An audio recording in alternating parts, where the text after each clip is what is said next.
Good evening ಎಲ್ರಿಗೂ. ಇವತ್ತು ಒಂದು ವಿಷಯವನ್ನ ಗಮನಿಸಿದ್ರೆ ಎಲ್ರು ಅಂತ ಅನ್ಕೊಳ್ತೀನಿ. ಅದೇನು ಅಂತಂದ್ರೆ ಕೃಷಿ ಅಧಿಕಾರಿ ಪರೀಕ್ಷೆ ಏನು ಕೃಷಿ ಇಲಾಖೆದು. ಸೊ ಅದು KPSC ಇಂದ ನೋಟಿಫಿಕೇಶನ್ ಆಗಿ ಪರೀಕ್ಷೆ ಆಗ್ಬೇಕಿತ್ತು.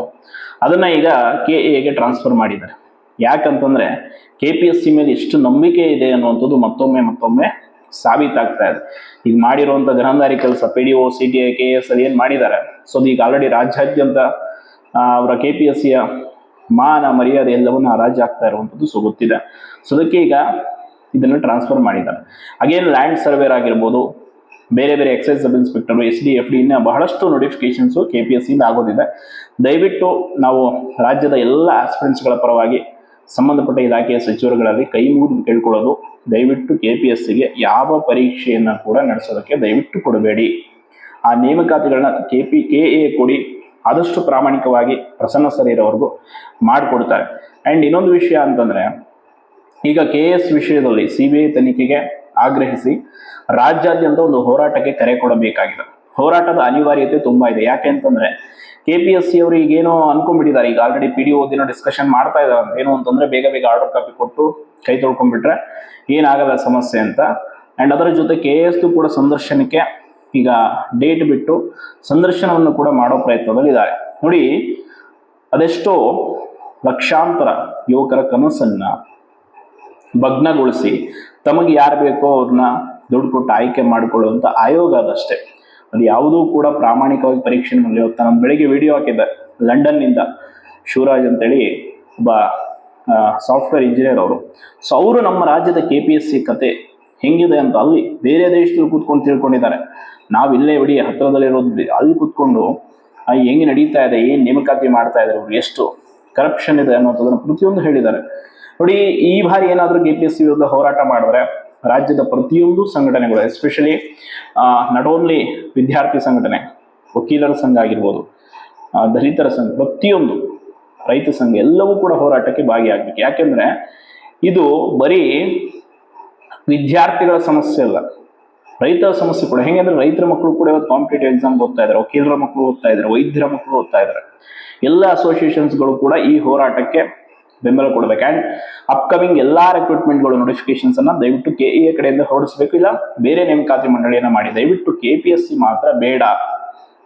ಇಲ್ಲ ಅದನ್ನ ಮುಚ್ಚೋಕಂತೂ ಸದ್ಯಕ್ಕೆ ಆಗಲ್ಲ, ಅದು ಗೊತ್ತಿದೆ. ಕಾರಣ ಕಾನ್ಸ್ಟಿಟ್ಯೂಷನಲ್ ಮಾಡಿ ಸಂವಿಧಾನಾತ್ಮಕವಾಗಿ ಅದನ್ನ ಮಾಡಿದ್ದಾರೆ, ಸಿದ್ಧಪಡಿಸಿದ್ದಾರೆ. ಸೊ ಹಂಗಾಗಿ ಮಾಡೋಕ್ಕಾಗಲ್ಲ ಅನ್ನುವಂಥದ್ದು ಒಂದು ರೀಸನ್ ಇದೆ. ಆ ರೀಸನ್ ಬಿಟ್ಟಾಕಿ ನಮಗೆ ದಯವಿಟ್ಟು KPSC ಇಂದ ಯಾವ ನೋಟಿಫಿಕೇಶನ್ಸ್ಗಳು ಕೂಡ ಬೇಡ. ಈಗ ರೆಡಿ ಇದಾರಂತ ಆಲ್ರೆಡಿ ಮತ್ತೆ FD SD ಅನ್ನು ನುಂಗಿ ನೀರು ಕುಡಿಯೋಕೆ ರೆಡಿ ಏಜೆಂಟ್ಗಳು ಮಾತುಕತೆಯಲ್ಲಿ ಬ್ಯುಸಿ ಆಗಿಬಿಟ್ಟಿದ್ದಾರೆ. ಸೊ ದಯವಿಟ್ಟು ನಮಗೆ KPSC ನಡೆಸುವಂಥ ಯಾವ ಪರೀಕ್ಷೆನೂ ಬೇಡ. ಒಂದು ಸ್ವಲ್ಪ ಎಕ್ಸಾಮ್ ಫೀಸ್ ಜಾಸ್ತಿ ಆದ್ರೂ ಪರವಾಗಿಲ್ಲ, ನಮ್ಮ ಸ್ಕೋರ್ ಎಷ್ಟಾಗಿದೆ ಅಂತ ತಿಳ್ಕೊಳ್ಳುವಂಥ ಒಂದು ಅರ್ಹತೆ ಆದ್ರೂ ನಮಗಿರುತ್ತೆ. KA ಕಡೆ ಅಂದ್ರೆ ನಮ್ಮ OMR ಶೀಟ್ ನಮಗೆ ಸಿಗುತ್ತೆ.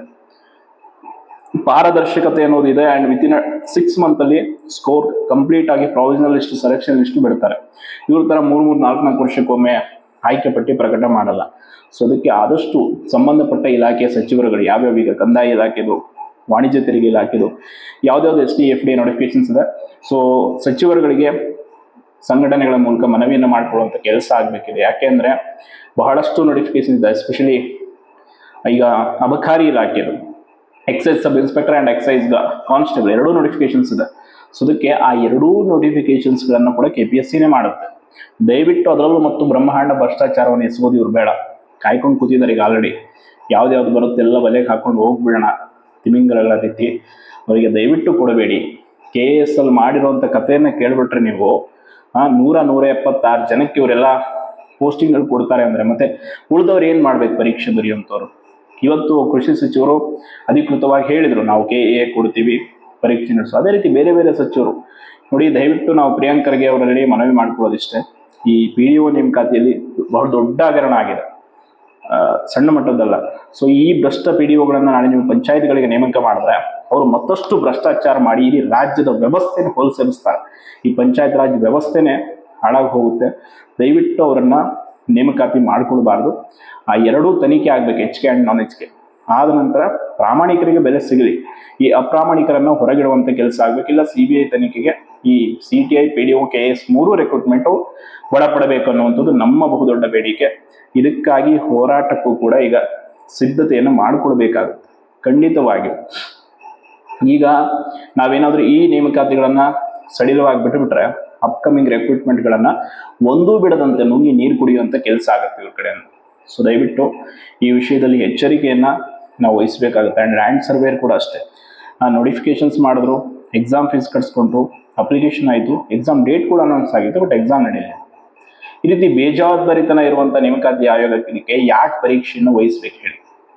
ಈಗ ಕೃಷ್ಣ ಬೈರೇಗೌಡರ ಸಚಿವರ ಸಾರಥ್ಯದಲ್ಲಿ ಏನು ಇಲಾಖೆ ಇದೆ, ಸೊ ದಯವಿಟ್ಟು ನೀವು ಈ ಕೂಡಲೇ ನಿಮ್ಮ ಒಂದು ಇಲಾಖೆಯ ಪರೀಕ್ಷೆಗಳನ್ನು ನೇಮಕಾತಿಯನ್ನು KEAಗೆ ವಹಿಸಬೇಡಿ.